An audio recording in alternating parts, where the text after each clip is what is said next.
ओम शांति। आज की मुरली का सार। मीठे बच्चे, पुरुषार्थ कर दैवी गुण अच्छी रीति धारण करने हैं। किसी को भी दुख नहीं देना है। तुम्हारी कोई भी आसुरी एक्टिविटी नहीं चाहिए। प्रश्न है, कौन से आसुरी गुण तुम्हारे श्रृंगार को बिगाड़ देते हैं? उत्तर है, आपस में लड़ना झगड़ना, रूठना, सेंटर पर धम चक्कर मचाना, दुख देना, यह आसुरी गुण है जो तुम्हारे श्रृंगार को बिगाड़ देते हैं। जो बच्चे बाप का बन करके भी इन आसुरी गुणों का त्याग नहीं करते हैं, उल्टे कर्म करते हैं, उन्हें बहुत घाटा पड़ जाता है।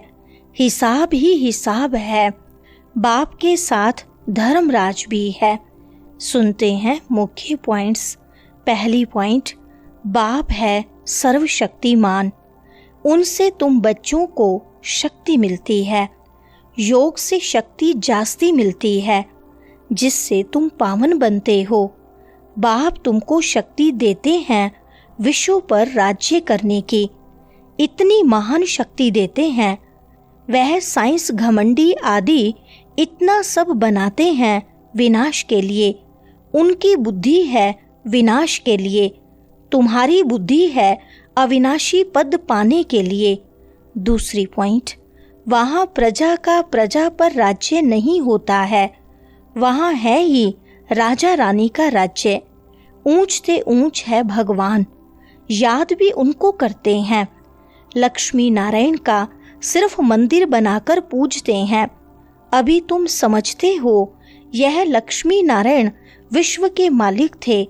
तुमको कितना ऊंच पद मिलता है, तो बच्चों को कितनी खुशी होनी चाहिए। जिससे कुछ मिलता है उनको याद किया जाता है ना। कन्या का पति से कितना लव रहता है, कितना पति के पिछाड़ी प्राण देती है। यह तो पतियों का पति है। तुमको कितना श्रृंगार रहे हैं, यह ऊंच से ऊंच पद प्राप्त कराने के लिए। तीसरी पॉइंट, दैवी गुण भी तुमको यहाँ धारण करने हैं। बहुतों में अभी तक आसुरी अवगुण है। लड़ना झगड़ना, रूठना, सेंटर पर धमचक्कर मचाना। बाबा जानते हैं बहुत रिपोर्ट्स आती है। काम महाशत्रु है तो क्रोध भी कोई कम शत्रु नहीं है। फलाने के ऊपर प्यार, मेरे ऊपर क्यों नहीं? फलानी बात इनसे पूछी, मेरे से क्यों नहीं पूछा? ऐसे ऐसे बोलने वाले संशय बुद्धि बहुत हैं। राजधानी स्थापन होती है ना, ऐसे ऐसे क्या पद पाएंगे?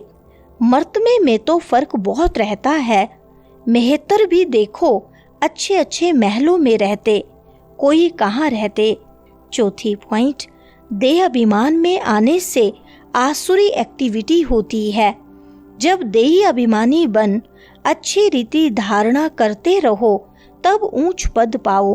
तुम बच्चे दुख हरता सुख करता बाप के बच्चे हो।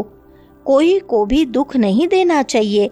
जो सेंटर संभालते हैं उन पर बहुत रिस्पॉन्सिबिलिटी है।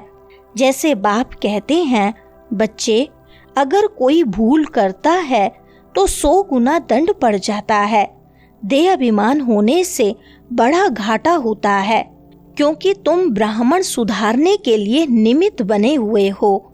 अगर खुद ही नहीं सुधरे तो औरों को क्या सुधारेंगे? पांचवी पॉइंट, ऊंच से ऊंच बाप है, उनके साथ धर्मराज भी है। धर्मराज द्वारा बहुत बड़ी सजा खाते हैं। ऐसे कुछ कर्म करते हैं तो बहुत घाटा पड़ जाता है। हिसाब ही हिसाब है। बाबा के पास पूरा हिसाब रहता है। भक्ति मार्ग में भी हिसाब ही हिसाब है। कहते भी हैं भगवान तुम्हारा हिसाब लेगा। यहाँ बाप खुद कहते हैं धर्मराज बहुत हिसाब लेंगे। फिर उस समय क्या कर सकेंगे? साक्षात्कार होगा, हमने यह किया। वहाँ तो थोड़ी मार पड़ती है, यहाँ तो बहुत मार खानी पड़ेगी। छठी पॉइंट, तुम बच्चों को सतयुग में गर्भ जेल में नहीं आना है। वहाँ तो गर्भ महल है। कोई पाप आदि करते नहीं। तो ऐसा राज्य भाग्य पाने के लिए बच्चों को बहुत खबरदार होना है। कई बच्चे ब्राह्मणी से भी तीखे हो जाते हैं, तकदीर ब्राह्मणी से भी ऊंची हो जाती है। यह भी बाप ने समझाया है। अच्छी सर्विस नहीं करेंगे तो जन्म जन्मांतर दास दासियां बनेंगे। 7वां पॉइंट, बाप के बच्चों प्रति महावाक्य है, बच्चे आत्माभिमानी बनने का बहुत पुरुषार्थ करना है। घूमते फिरते भी विचार सागर मंथन करते रहना है। बहुत बच्चे हैं जो समझते हैं हम जल्दी जल्दी इस नर्क की छीछी दुनिया से जाएं सुख धाम। बाप कहते हैं अच्छे अच्छे महारथी योग में बहुत फेल हैं, उन्हों को भी पुरुषार्थ कराया जाता है। योग नहीं होगा तो एकदम गिर पड़ेंगे। 8वां पॉइंट, बहुत अच्छी अच्छी बच्चियां हैं जो प्रदर्शनी समझाने में बड़ी तीखी हैं, परंतु योग है नहीं, दैवी गुण भी नहीं है। कभी कभी ख्याल होता है अर्जुन क्या क्या अवस्थाएं हैं बच्चों की। दुनिया में कितना दुख है, इंतजार में बैठे हैं जल्दी चले सुख धाम। तड़फते रहते हैं जैसे बाप से मिलने लिए तड़फते हैं, क्योंकि बाबा हमको स्वर्ग का रास्ता बताते हैं। समझते हैं ऐसे बाप के सम्मुख जाकर रोज मुरली सुने। अभी तो समझते हो यहाँ कोई झंझट की बात नहीं रहती है। बाहर में रहने से तो सबसे तोड़ निभाना पड़ता है। 9वां पॉइंट, गुप्त याद में रहें तो बाप के डायरेक्शन पर भी चलें। देह अभिमान के कारण बाप के डायरेक्शन पर चलते ही नहीं। कहता हूँ चार्ट बनाओ तो बहुत उन्नति होगी। यह किसने कहा? शिव बाबा ने। टीचर काम देते हैं तो करके आते हैं ना। यहाँ अच्छे अच्छे बच्चों को भी माया करने नहीं देती। मियाँ मिठू नहीं बनना है। बाबा ऐसे थोड़ी कहते हड्डी दे दो। बाबा तो कहते हैं तंदुरुस्ती अच्छी रखो तो सर्विस भी अच्छी रीति कर सकेंगे। बीमार होंगे तो पड़े रहेंगे। 10वां पॉइंट, कई बच्चे डिससर्विस कर अपने आप को जैसे श्रापित करते हैं, दूसरों को बहुत तंग करते हैं। कपूत बच्चा बनते हैं तो अपने आप को आपे ही श्रापित कर देते हैं। डिससर्विस करने से एकदम पट पड़ जाते हैं। यहाँ से रिफ्रेश होकर जाते हैं तो भूल का पश्चाताप करते हैं। फिर भी पश्चाताप से कोई माफ नहीं हो सकता है। बाप कहते हैं क्षमा अपने पर आपे ही करो। याद में रहो बाप किसको क्षमा नहीं करते हैं। यह तो पढ़ाई है।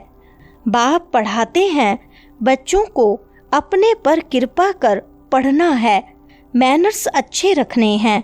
11वां पॉइंट, जो विश्व का मालिक बनने वाले हैं उनकी चलन बड़ी रॉयल होगी।